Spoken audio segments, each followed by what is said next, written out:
नमस्कार, आप देख रहे हैं टाइम्स न्यूज और मैं हूं आपके साथ कंचन। इंदौर रेजिडेंसी कोठी पर आज मुख्य सचिव खाद्य एवं नागरिक आपूर्ति विभाग ने संभाग के सभी जिला कलेक्टरों के साथ समर्थन मूल्य पर गेहूं की खरीदारी की तैयारी और गुणवत्ता को लेकर समीक्षा बैठक का निर्देशित किया गया है कि गेहूं खरीदी से संबंधित सभी विभागों को रबी उपार्जन नियमों से जागरूक कारण साथ ही गेहूं गोदाम के निरीक्षण के लिए जिला दल द्वारा जाँच कराए जाने के निर्देश भी दिए हैं।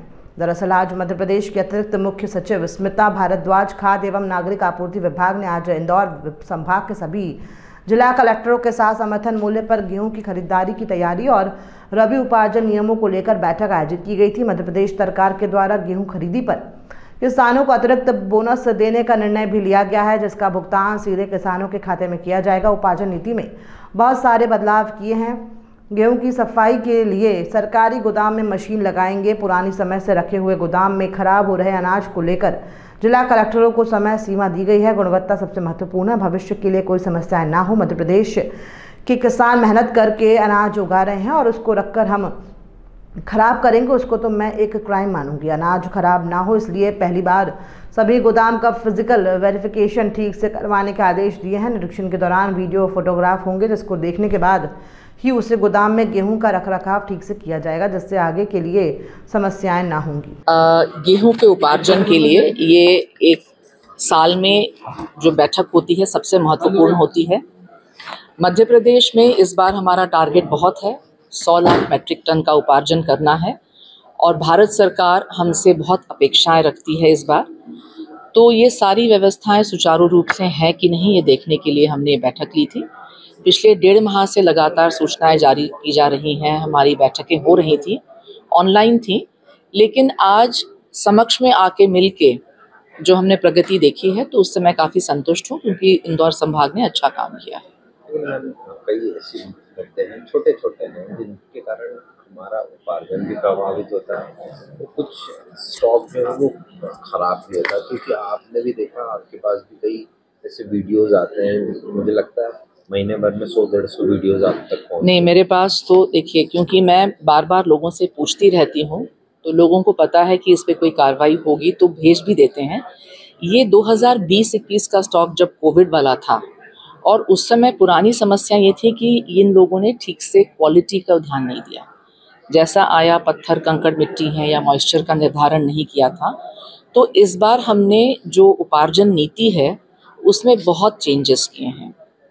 जो इक्विपमेंट है, मॉइस्चर मीटर कभी भी कंपलसरी नहीं था, अब वो हर जगह पे होगा, तो वहीं के वहीं चेक कर लिया जाएगा। सफाई के लिए जहाँ पे हमको छन्नी, पंखा, ग्रेडिंग मशीन चाहिए थी, वो चाहिए थी। अगले साल से हम लोग सारे सरकारी जो गोदाम है उसमें प्रॉपर मशीन्स लगा देंगे, ताकि ये क्वालिटी की दिक्कत ही नहीं आए। और मैंने जब देखा, इसका रिव्यू किया, तो जो पुराना सामान स्टॉक खराब हो रहा था वो एक बहुत गंभीर समस्या थी। इसीलिए हमने हर ज़िले का डिटेल हम लेके आए हैं इस मीटिंग में और हमने कलेक्टर्स को अवगत कराया कि ये समस्या है और आगे इसका क्या निदान करना है, इसके लिए भी समय सीमा बता दी गई है। मेरे ख्याल से हम 4 साल का स्टॉक जब क्लियर कर लेंगे तो आगे से, क्योंकि क्वालिटी हमारा सबसे अभी महत्वपूर्ण है, गुणवत्ता सबसे महत्वपूर्ण है, तो भविष्य के लिए ये समस्या इतना नहीं होंगी। आपने रिपोर्ट भी किया है, ये लगभग क्राइम जैसा है। देखिए, हम जब घर में कोई बच्चे को खाना फेंकने देते हैं, क्या हम बोलते हैं अन्नपूर्णा माँ है, उतना ही प्लेट में लो जितना आप खा सकते हो और फेंको मत, खाना बर्बाद मत करो। फिर हमारे सारे किसान मेहनत कर रहे हैं, खाना इतना हम अपने अनाज उगा रहे हैं और फिर हम रखे रखे उसको खराब करेंगे, तो उसको तो मैं एक क्राइम से ज़्यादा बड़ा पाप मानती हूँ और इसको नहीं होना चाहिए। इसीलिए सारे गोदामों का पहली बार हमने 25% फिजिकल वेरिफिकेशन के लिए, और जहाँ हमें ठीक से FCI 2% कहती है कि 2% गोदाम का निरीक्षण होना चाहिए। हाँ, FCI कह रही है, लेकिन हमने उसको 25% राज्य शासन के स्तर पे कर दिया है, ताकि हमको पता चले।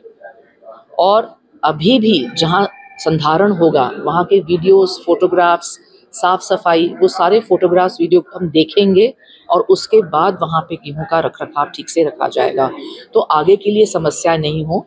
तो मान लीजिए जैसे दिवाली की साफ सफाई होती है, वैसे गोदामों की साफ सफाई का अभियान शुरू किया है और पुराना जो कुछ है उसको सही प्रक्रिया अपनाएं उसमें कौन संबंधित है, जो इसके लिए जिम्मेदार हैं। यहाँ पे बहुत सारी ऐसी चीज़ें हैं कि पहली बार लोगों को समझ में आ रही थी कि अच्छा ये प्रक्रिया इतनी लंबी है।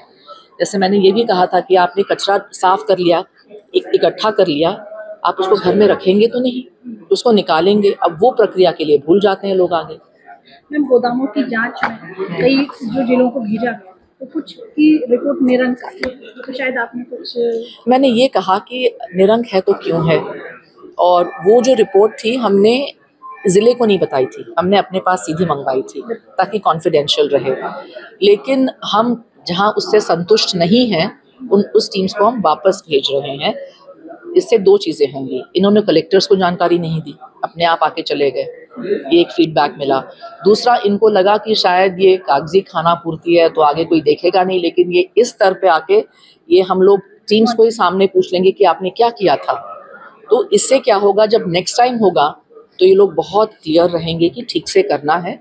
और जैसे मैंने कहा कि गोदामों की साफ सफाइयों का अभियान शुरू हो रहा है, आगे हमें इस तरह की समस्याएं नहीं हो तो एक क्लीन स्लेट पे शुरू करना है। तो गोदामों में हम देखते हैं कि कई बार ऐसे प्रैक्टिसेस हो गई कि गेहूँ सड़ा दें, ये कर दें, कुछ इस तरह की प्रैक्टिस। ऐसी परिवहन में भी कुछ अलग अलग प्रैक्टिसेस है। रोड खराब बता दी कि हम परिवहन नहीं। देखिए, रोड परिवहन के लिए अभी भारत सरकार ने एक रूट ऑप्टिमाइजेशन ऐप से किया है। तो भारत सरकार को हमने पूरा डेटा दिया है, वो बताएंगे कि कहाँ किस रूट पे कब कौन सी गाड़ी चलेगी। तो इससे ये होगा कि हमारा 20 से 30% परिवहन का पैसा बचेगा। तो ये अब सारी चीज़ें ऑनलाइन हैं। हमें जब कोई जानकारी देते हैं, कहते हैं हम पता करेंगे, तो हमारे पास अभी पूरे मापदंड हैं। हम ऑनलाइन वहीं के वहीं कंप्यूटर खोल के बता देते हैं कि आप जानकारी मत ढूंढिए, हम आपको अभी यहाँ दे रहे हैं। तो इस तरह से मुझे लगता है कि जितना हम लोग डिटेल में जाके, जिस तरह से आज हमने इसकी समीक्षा की है, इसी तरह से मैं अगले महीने और उसके अगले महीने, जब तक ये उपार्जन का काम चलेगा विदाउट कलेक्टर्स, क्योंकि ये लोग बिजी रहेंगे अपने चुनाव के कार्य में, तो मैं इस तरह की समीक्षा फिर से करूंगी 2 महीने लगातार। तो कितनी आप मानते हैं कि पूरे प्रदेश में उत्पादन वो अगर हम इंदौर पर्टिकुलर है, देखिए इंदौर है, खंडवा है, खरगोन है, बाकी ज़िलों में तो उनको पीडीएस से बुलवाना पड़ता है। लेकिन बाकी जो ज़िले हैं, नर्मदापुरम है, भोपाल है, और यहाँ पे ज़्यादा है गेहूं का उपार्जन। और जिस तरह का गेहूं की हमारे यहाँ की डिमांड बढ़ती जा रही है, जितना गेहूं पंजाब में है वो नॉर्थ इंडिया के लिए पूरा उनका सप्लाई हो जाता है, यूपी और बिहार से ज़्यादा आया नहीं है। तो अब पूरे देश का जो गेहूं जा रहा है वो यहाँ से जा रहा है। तो अगर हमने उसमें कूड़ा कचरा मिला के भेज दिया, सफाई नहीं की, तो इसमें मध्य प्रदेश का नाम भी बदनाम होता है और अन्न भी खराब होता है। तो इसलिए गुणवत्ता सबसे इम्पोर्टेंट है, टाइमली काम होना सबसे इम्पोर्टेंट है, और इसकी समीक्षा हम लगातार करते रहें। टाइम न्यूज़ देखिए अब आपके मोबाइल और स्मार्ट टीवी पर। लाइव प्ले स्टोर से डाउनलोड